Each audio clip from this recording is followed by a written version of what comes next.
My name is Kashambra and I am from Israel, and I wanted to talk about my experience with MMS. I first, 2009, I saw the video from Project Camelot about the MMS, and I was 6 months after interferon therapy and felt very bad. My right arm was twice as big as my left arm. I had terrible pain, I could not move it up. I had pain where I injected the interferon into my legs. My gums were shrinking and my brain was not working right. It took me some while to understand what people would say to me, and it took time till I did answer. And so I got the stuff and I said, let's try it, maybe it will help me. After the first drop I took, my brain got cleared up and I could talk rightly and think rightly again, and my eyesight got better too. After 4 days I took it, my arm was back normal size. After 2 weeks the pain was completely gone and it never came back till today. The pain got less and less in those 2 weeks. But after 2 weeks it was completely gone.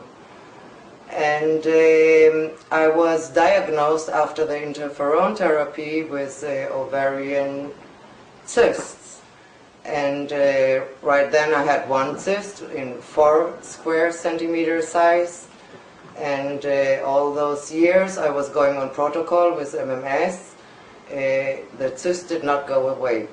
So I decided to go to the Dominican Republic in March 2012, and there I started using CDS with DMSO and making douches with it, taking Protocol 1000 and rubbing it in on my stomach, CDS with DMSO. And second day the cyst started dissolving. By 2011, October 2011, when I went last to the gynecologist in Israel, he found another cyst. On the right ovary, I had 6.5 square centimeters. On the left one, it was 3.5 square centimeters. And I had pain, and that's why I went to the Dominican. After 2 days, it started dissolving, and for 6 weeks, I stayed there for 6 weeks. 2 times to 4 times a day came out pieces, small skin pieces, in every douche I did make. And then everybody left the Dominican, so I decided to go to Mexico, because there was going on another new seminar in Mexico, and Andreas Kalker came there. And he suggested me in Mexico to use castor oil, soak a tampon in castor oil and put it in. Next day I did that, and half an hour after that I had a really strong cramp. And a few hours after that I did put the tampon out, and there was a big piece of the cyst. After that I made a douche. There still did come some out, but the next day nothing did come out anymore. So I wanted to check that in Mexico if those cysts disappeared. So I went to Dr. Aldo Curiel, and he did send me to a lab here in Puerto Vallarta to make a sonogram. And on 17th of May 2012, the sonogram showed that I am cleared and I have no more cyst. So I just can tell you, use it. Use it. Something else I wanted to mention, I said in the beginning about my gums that were shrinking. I needed, after the interferon therapy, 17 crowns. I didn't have any crowns before that. And I was going to the dentist for 6 months, and every week I was coming. He told me, Kashambra, I'm measuring the teeth, but when you come for the crowns, it doesn't sit right. The shrinking does not stop. And then when I started using MMS, I brushed my teeth with it, and I was going to Thailand for 3 weeks. And when I came back, I came to the dentist, and the teeth were all right. So the shrinking stopped with the brushing teeth with MMS1. Now this is a house in New Orleans. I wanted to show it to you just for the fun of it, so that I can actually show you my affidavit, or an affidavit, about what Cassandra has just said about her experience.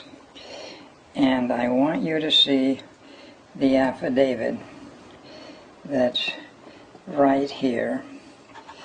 Now, I think that you'll be able to read this affidavit. It says, and it swears to what Cassandra said as her experience. And affidavits are unique because they're used in almost all courts of this world as facts. So if you have sworn to something and you have put it on an affidavit and you have witnesses, as we have here, then the court assumes that what you have said is a fact. Now, the only reason why a court would assume that it is not a fact would be if somebody says you're lying. But if they say you're lying, then they have to prove it, absolutely prove it. They can't just say it. So I want you to see that if you see, this changes the playfield for critics, because that means that a critic can't just come and say that you're lying if you made out an affidavit, because you can take them to court. And so that's the way it sort of sets. Affidavits are very unique pieces of paper, and the church will be using them from time to time because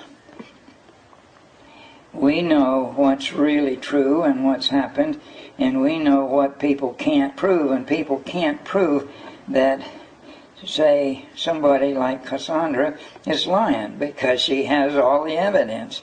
So they have to prove it in a court of law.